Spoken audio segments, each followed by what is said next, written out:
Hello student, how are you? I hope you will be all good and fine.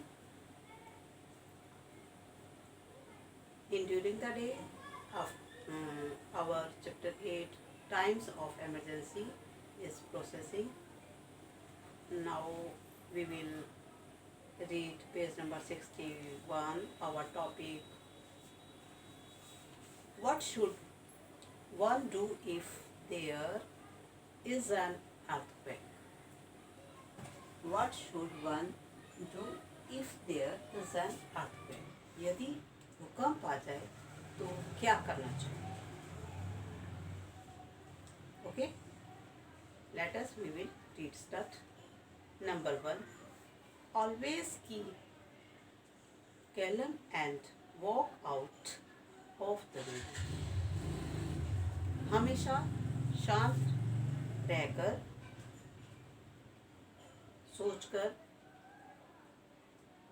निर्णय लें, जैसे कि हमें शांत रहकर हम जहाँ बिल्डिंग में रह रहे होते हैं हमें वहाँ से बाहर निकल जाना चाहिए. Move to an open area, और खुले स्थान पर चले जाना चाहिए. Number 3, do not enter the building immediately after the earthquake has stopped. भूकंप के आने के तुरंत बाद हमें बिल्डिंग में प्रवेश नहीं करना चाहिए. क्यों नहीं करना चाहिए बच्चों? क्योंकि मे भी हो सकता है कि अर्थक्वेक दोबारा से आ जाए, तो हमें थोड़ा वेट करना चाहिए जब हमारे को लगे. ठीक है कि अब सब बिल्कुल शांत हो गया है, आपको पूरा विश्वास हो जाए कि हाँ अब हम अंदर जा सकते हैं, कॉन्फिडेंस लेवल आपका हो बन जाए, तब आपको अंदर प्रवेश करना चाहिए. Do not stand near hanging pots और विंडो आफ्टर एन अर्थक्वेक. और भूकंप के बाद हमें किसी भी भारी चीज़, कोई भी वस्तु भारी लटक रही होती है उसके पास नहीं खड़ा होना चाहिए, और खिड़की या दरवाजों के पास भी हमें खड़ा होना नहीं चाहिए. ओके, क्यों नहीं खड़ा होना चाहिए?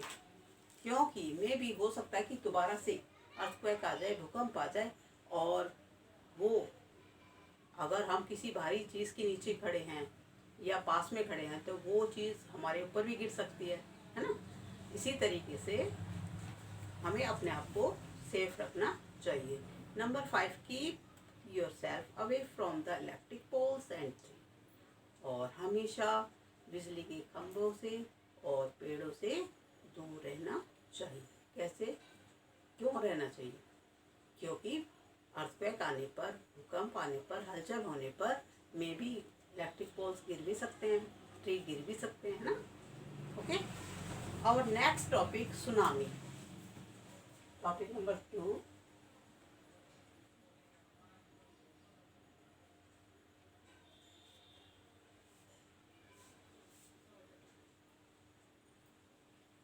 Tsunami. Right,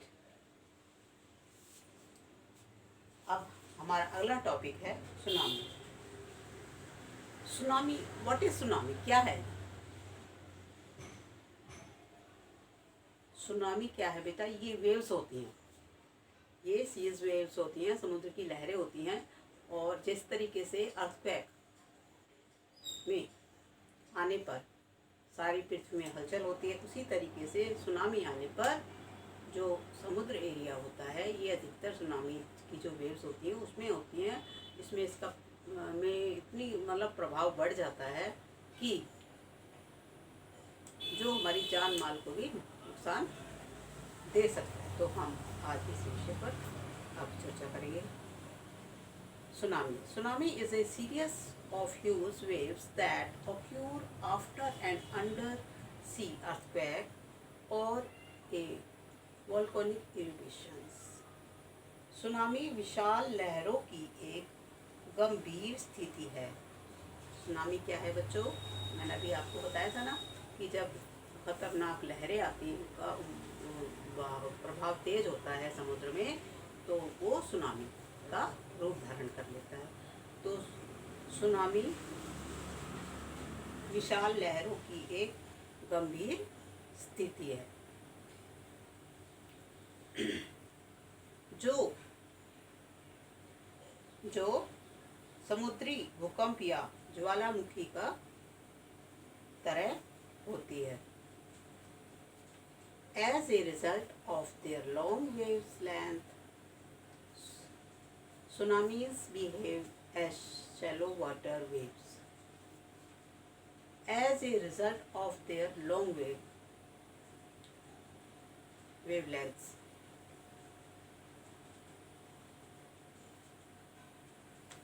as a result of their long wave, इस तरीके की जो मतलब विशाल लहरें होती है ना, इस तरह की जो विशाल लहरें होती हैं समुद्र की, वो एक क्या करती हैं, भयानक रूप धारण कर लेती हैं।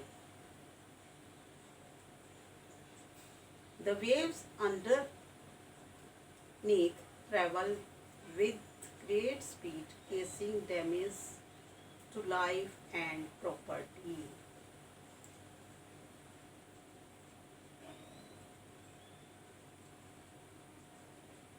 The waves underneath travel with great speed.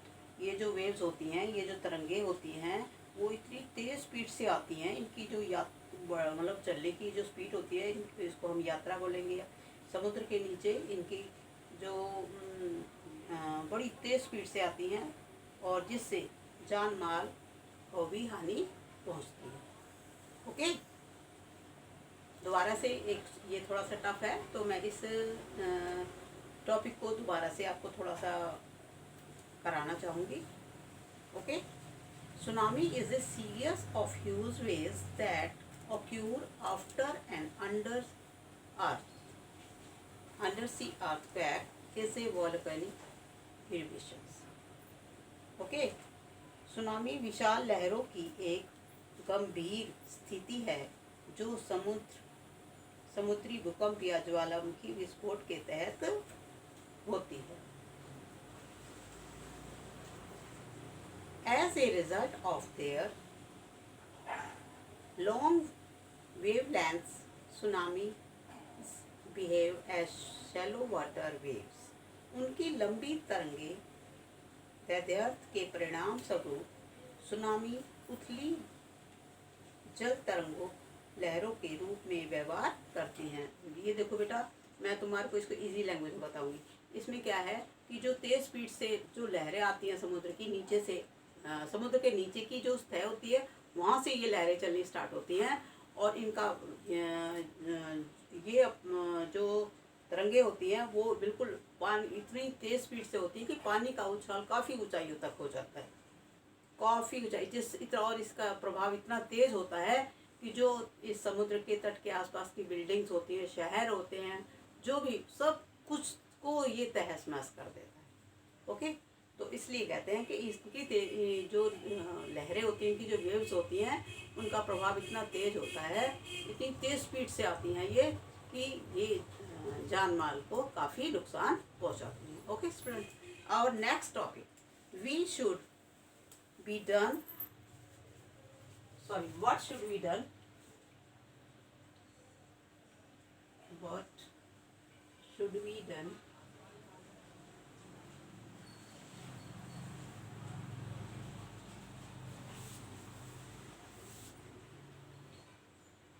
if there is an tsunami. If there is an tsunami. Right? यदि अभी आपको इससे पहले बताया था कि यदि अर्थक्वेक आए तो हमें क्या करना चाहिए, इसी तरीके से यदि सुनामी आ जाता है ना, समुद्री भूकंप इसको बोलते हैं हिंदी में। वैसे जैसे कि तुम्हारी जानकारी के लिए मैं बता दूं, जो समुद्र के द्वारा हलचल होती है और इसका हमने छोटा सा नाम सुनामी रखा है। ओके, तो सुनामी आने पर क्या करना चाहिए? Just before tsunami strikes the sea often recedes back from the coast. Tsunami के आने से ठीक पहले समुद्र अक्सर तट को छोड़ देता है, या समुद्र का पानी पीछे की साइड, तट से पीछे की साइड जाना शुरू कर देता है। If you notice such a thing, first move far away from the coast. यदि आप इस तरह की सूचना देते हैं तो पहले तट से दूर चले जाएं। यदि आप इस तरह की सूचना देते हैं तो पहले क्या करें, तट से दूर चले जाएं। If you live in a coastal area and feel an earthquake, quickly run to a highland. यदि तुम तट के निकट रह रहे हो या तुम ऐसे समुद्री किनारे के नज़दीक आसपास में रह रहे हो और तुम्हें लगता है कि अब भूमि में हलचल होने लगी है या हलचल होने वाली है, आपको महसूस होता है, तो आपको तुरंत किसी ऊंचे स्थान पर चले जाना चाहिए। Okay, our next topic, volcanic eruption.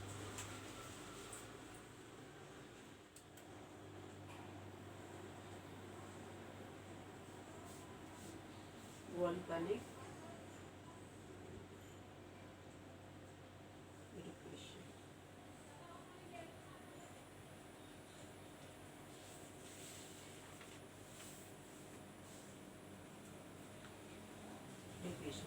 ज्वालामुखी विस्फोट। अब हमारा टॉपिक नंबर 4 है ज्वालामुखी विस्फोट। ए volcanic इरिप्शन occur when the hot magma under the earth's surface is forced out of the cracks.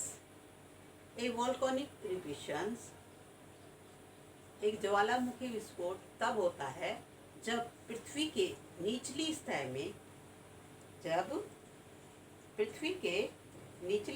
में गर्म लावा क्या करता है, जब पृथ्वी के निचली सतह में गर्म लावा बाहर निकलने के लिए, तेज प्रभाव से लावा बाहर निकलने के लिए पृथ्वी की दरारों को तोड़कर बाहर आ जाता है। It can Burns everything around, और यह आसपास के जो इसके आसपास की जगह होती है वहाँ पर क्या होता है, लावा गर्म होता है ना बच्चों, और इसके बाहर निकलने पर क्या होता है, ये उनको जो उसके आसपास की जगह होती है उनको जला भी सकता है, क्योंकि इसका प्रभाव ही इतना तेज होता है। During volcanic eruption, lava and various gases are expelled from a volcanic vent of fossils. During the volcanic eruption, ज्वालामुखी के होने पर लावा और अन्य गैसें निकलती हैं। कहाँ से निकलती है, वेंट से या फिशर से।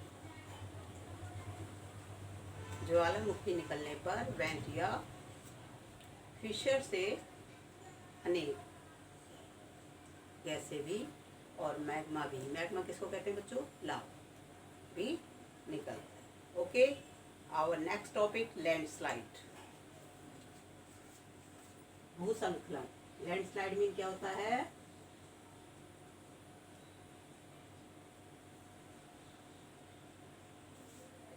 भूस्खलन मीन्स आपने देखा होगा पहाड़ी एरिया में क्या होता है कि जैसे ज़्यादा दूर नहीं जाइए, हम पास के पहाड़ी इलाके देख लेते हैं।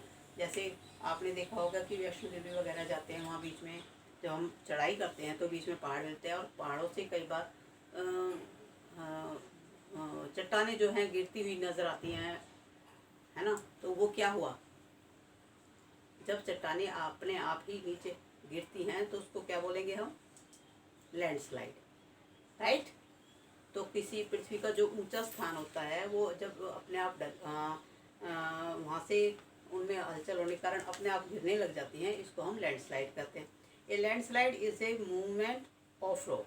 अभी मैंने बताया ना आपको, पहाड़ों में, चट्टानों में ये लैंडस्लाइड कहाँ होता है? पृथ्वी के ऊंचे हिस्से में।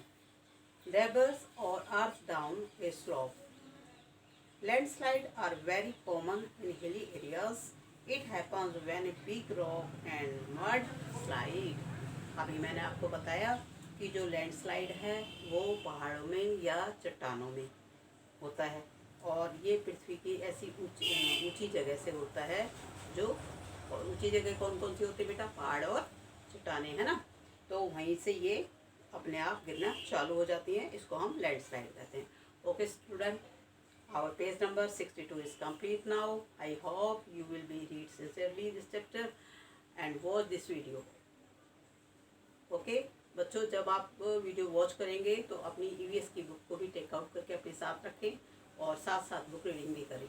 और जो समझ में नहीं आता, if you have any problem you can discuss me. Okay students, thank you, have a nice day, bye.